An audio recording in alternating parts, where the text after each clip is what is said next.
مراقب دزدای وقت باشید. من اینا رو لیست کردم براتون میگم. کار شیطان هم گفتیم دزدیدن چیه؟ وقت. مثلا شیطان سارقه. مهمترین دزدان وقت عبارتند از نداشتن سؤال امنیه.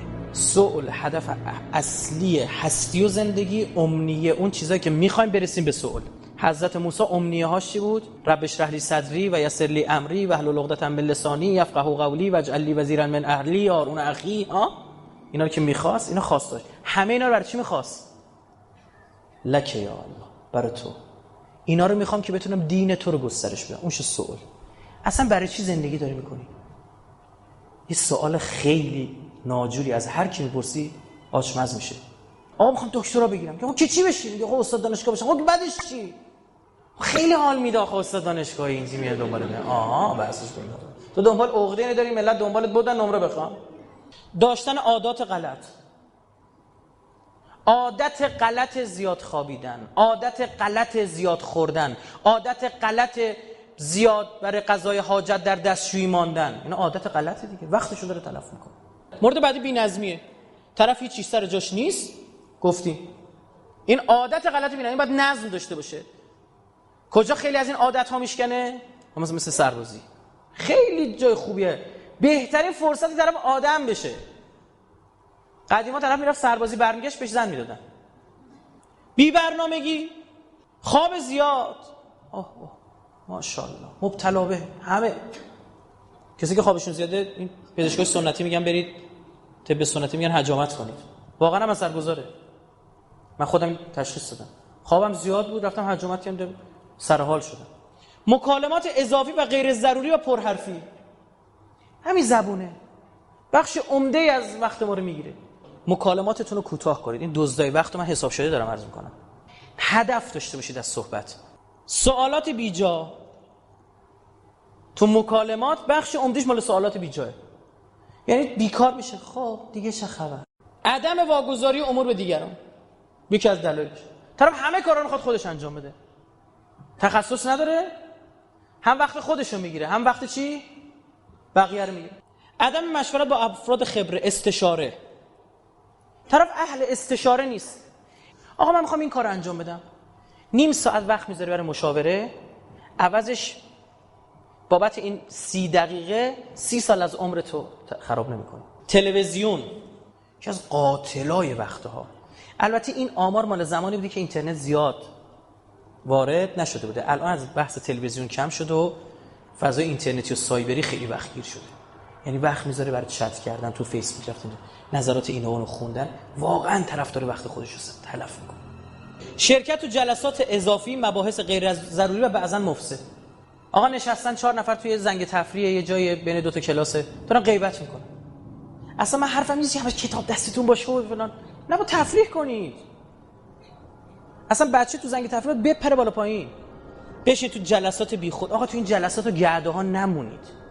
قدرت بلند شدن داشته باشید. قدرت کندن از اون تعلقاتی که میخواد پیش رفیقت باشه. بلند شو، برو، کار زندگی داری. دیدارهای بدون برنامه و مراجعات نابهنگامتون همه رو کات کنید. حتی المقدور. اگه موقع از کار واجبه، یه مهمان ناخوانده بحثش فرق کنه. پرداختن به اهداف جزئی و غیر مهم. کارهای بی خودتون رو بذارید کنار. باید اولویت بندی کنید. قشنگ باید یه برگه کاغذ داشته باشید. بگید کارهای مهم من در طول روز: 1 عبادت، 2 تفریح، 3 استراحت، 4 کار، پول درآوردن واسه زن و بچه.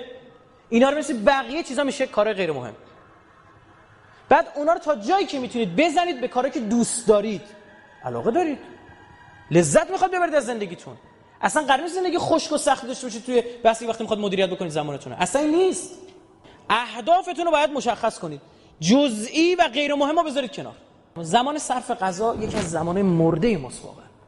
آقا دارم غذا میخورم، تبدیلش کنم به یک جلسه چی؟ صله ارحام. این سعی کنم غذا خوردنم بذارم با خانواده انجام بدم. همه اینا راه داره تو اسلام، تو دینمون. همه اینا رو گفتن به خداست. گفتگوهای خصوصی دوستانه رو شورش در اومده، کلا 60-70% اضافی بریزید همینا رو دور. مطالعه کتب و مجلات غیر مفید. یه چیزی به شما بگم، بعضی فکر میکنن من نوعی من خیلی کتاب میخونم. اصلا اینطور نیست. من کتاب اندازه میخونم و کتاب مفید میخونم. یعنی کتاب باید بدونم چه کتابیه، سفارش شده باشه، حساب کار دستش باشه. بعد همه کتابم بعضا نمیخونم بهتون بگم. کتاب هست باز میکنم فهرستش نگاه میکنم میگم نسبت به این مطلبش آگاهی کامل دارم، این تیکه 10 صفحه‌شو میخونم. کتاب بوده من فقط یه صفحه‌شو خوندم، به خدا قسم. به اس ام اس خوندنای بیخود، اس ام اس هایی که به من میدید اونا که تبریک داره مثلا دم عید و فلانه، یکیشو میخونم بقیه‌اش دیگه میدونم تکراری بشه نگاه نمیکنم. بعضی میگن اما آخر اس ام اس اون برات مطلب مهمی نوشته بودی، میگم شرمنده‌ام. شما فرض بکنید 10,000 نفر شماره منو داشته باشن، هر کدوم حواس کنه یه اس ام اس بدن، بعد همم انتظار دارن جوابشون رو بدی. اینقدر متوقعن، اینقدر بی انصافن. طرف سوالات شخصیشو از من میپرسه، سوالی که فقط کافیه سرچ ساده تو اینترنت انجام بده میاره، بعد جواب نمیدی، شاکی، مغروری، فلانی به همون. میگم من بعد کل عمرمو بذارم تایپ کنم فقط، مگه بیکارم؟ و خودتو شاکی، تو چرا موضوع سخنرانیت افت کرده، تو چرا فلان، میگم نمیذاری، وقت نمیکنم. تو این سوالو داری باشه، بذار بیام تو سایت بذارم همه استفاده کنن. بعد ما گوشمون مشکل پیدا کردن، قبل تلفن صحبت کردیم. وسواس و تکرار کارها. آقا یه چیز به شما بگم، آدم وسواس عبد ابلیسه، برده و بنده شیطونه. وسواس مثل یک کلافه که وقتی شیطون دستت بده این تناب همیشه بکشی، ته تناب دوباره گره زده یواشکی به سر تناب. عدم دقت تو انتخاب ابزار کارآمد برای رسیدن به هدف. چون بلد نیستیم ابزار درست برای رسیدن به هدفمون انتخاب بکنیم، زمان از دست میدیم. حکایت اون نجار است دیگه. نجاری دیدن ارهش کند شده داره همینجوری اره میکنه، من گفتم بخور اره تو تیز کن، گفت وقت ندارم. انتخاب راههای دور و نامناسب، چه راه زمینی چه حتی راه در هدف رسیدن بگیره لقمه رو دور سرش میچرخونه، یک توهمات، یه چیز کار راحت و ساده رو اینقدر سختش میکنه که اصلا مات میمونی. عدم محاسبه هزینه فایده برخی از کارها. آقا من رائفی بیام مثلا فرض بکنی یه تخصصی دارم، یه پزشکم، هر ویزیتی که من دارم انجام میدم مثلا 30,000 تومان میگیرم. تو این تایم من میتونم مثلا نصف روزی که میخوام بزنم 10 نفر ببینم، 300,000 تومان درآمد دارم، بعد خودم برم دره بردارم شروع کنم نصف روزم بگیرم 4 تا دره بزنم. خب اینو 20 تومن میدم، یا هم از من بهتر میزنه، هم وقتم تلف نشده، دقیق تر کار انجام میشه، یه نونی هم به اون رسوندم، به سود خودم هم هست. رفت آمدهای غیر مفیدتون رو کم کنید. دزد هزینه است. میاد خونه یادم رفت، دوباره میگه یادم رفت. برای چی؟ برای اینکه نمی‌نویسی. که قشنگ لیست داشته باشه. خب آقا اینو داری تیک تیک تیک تموم شد. یه بار میره میاد. سپردن کارو به بقیه یکی از روش‌هاست دیگه. اینجا دزد وقت تو این رفت آمدهای بیخود از دست نمیدم. تسویف از اون دزدای حرفه‌ایه. کارو به فردا انداختن. حالا فردا اینو انجام. شتاب زدگی تو کارها. عجله داره، خوب برنامه‌ریزی نمی‌کنه، وسایل آماده نمی‌کنه، خراب می‌کنه، چیزو داغون می‌کنه. میگه عجله نکن. دیر رسیدن بهتر از هرگز نرسیدن. چرا عجله می‌کنه تصادف می‌کنه. دخالت‌های غیر لازم در کارهای دیگران، فضول و رعایات، همه کار داره. دغدغه‌های منفی، مشغولیت‌های ذهنی باطلی که دیگه از دزدای وقته. ول کنید دیگه. بعضی‌ها اصلا مته به خشخاش می‌ذارن. به همه چی باید حتما فکر کنه. وقتی تو تلف نکن بابت اینا. دغدغه‌های منفی که اصلا بیخوده. الان برف اومد دیگه برف اومده دیگه چیکار کنیم؟ ما دیگه نمیرسیم. خب من نمیرسیم. خب تاش نمیرسیم. این سوال اساسی هستی بهتون گفتم چیه؟ که چی؟ به خدا خیلی مهمه. همه چی رو بپرسید. که چی؟ افسوس گذشته رو خوردن. چرا این طلاقو من داشتم؟ چرا این ازدواج رو انجام ندادم؟ چرا اینو من نخریدم؟ چرا این دانشگاه نخوندید نشده؟ جز این که سوهان روحت بشی هیچ فایده‌ای نداره. توهم آینده رو زدن، امنیهای باطل. طرف میره تخیلاتی فکر میکنه 5 ساعت یا میارنش بیرون. هیچی. همین شرکت هرمی.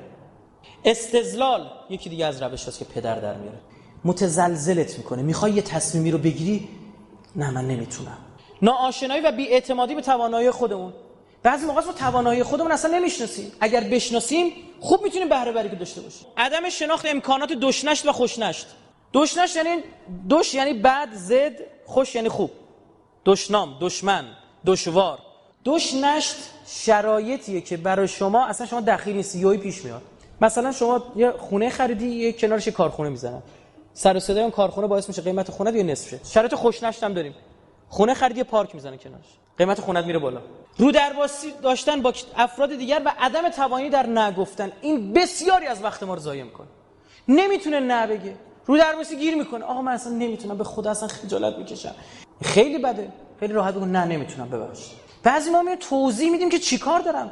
به طرف مقابل چه ربطی داره؟ آقا والا من نمیتونم بیام، به خدا قسم میگم، مثلا قسما یعنی دروغگویی. همه زندگیشو توضیح میده. امیرالمومنین فرمود تا میتونی به دوستت محبت کن، تا میتونی اسرار تو بهش نگو. تمارض یکی از دلایل وقت کشی. بعضی دیدید خودشون بیخود دوست دارن دیوانن به مریضی میزنن. اوقات انتظار کشیدن یکی از وقتای کشته ماست. منتظر اتوبوسه، منتظر مترو، منتظر رفیقشه، که زیاده. چرا؟ چون بدقولن. این اوقات انتظار کشیدن توش کار کنید. تو مترو بیکار نشید. یه کتاب کوچیک، یه سخنرانی خوب، یه 4 کلمه انگلیسی حفظ کردن، خیلی از این کارا میشه کرد. بر عهده گرفتن کارهایی که تخصص در اون نداریم گفتیم یکی دیگه از دلایل چیه؟ زمان کشیه. یکی از اصلی ترین موارد وقت کشی دزدای حرفه، نداشتن دفترچه یادداشت. جلسه با کسی داشته باشم ببینم نمی‌نویسه میفهم منو سر کار گذاشته.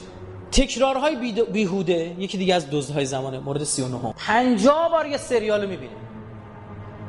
یه بنده خدای من میشناسم قیصر رو حفظ دیالوگاشو. تکرارهای بیهوده، سریالا رو دیگه فرداش با تکرارش هم ببینه. اخبار تکراری 50 بار گوش میکنه. مورد آخرم نداشتن برنامه برای شرایط بحرانی و غیر قابل پیش بینی. مثلا این که من یه دونه کتاب تو کیفم داشته باشم که همیشه دارم، توی گوشیت 4 سخنرانی بریختی، نشد اون چند تا کلمه انگلیسی که می‌خوای یاد بگیری گذاشتی، نشد نرم افزار قرآن داری، نشد دیگه دست و پات دیگه هیچ چی دیگه، خیلی حال ذکر